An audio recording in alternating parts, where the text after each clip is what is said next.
সোহাগ ভাই কি ডায়লগ দিয়েছেন, পুরা জাতি অবাক। আমাদের ছেলেদেরকে কেনার মতন এই যুগের মেয়েদের থেকে টাকা আছে। মেয়েদেরকে কেনার মতন তোমাদের ছেলেদের কথা বাদ দিলাম, তোমাদের 14 খানদানের টাকা নেই। বুঝতে পেরেছেন? আগের দিনটা বাগে খাইছে বিলুপ্তি নকশিকাতা। তোমার সাথে আমি সহমত আছি, মানি তোমার কথা।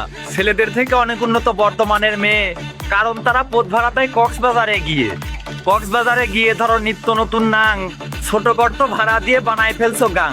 দেহ বিক্রি করে খাওয়া এটা তোমার স্বভাব, তাই তো তুমি দাপট দেখো টাকারই নাই অভাব। টাকার জন্য বড় বড় আবাসিকে যাও, কুকুরের মতো হামু দিয়ে পদ মারা খাও। এক রাতে 20,000 মিটায় নাও বলে, জুয়ান হোক বা বুইরা হোক টাকা হলেই চলে। ছেলেদেরকে ছোট করে টাকার গরম দেখাও, ওই সকল টাকার বান্ডিল কোথায় তুমি পাও? তুমি জেনেও খুশি হবে আমার কথা শুনে, তোমার মতো মাগি ছেলেরা টাকার বিনিময়ে কেনে। 2 দিনের নটি হয়ে টাকা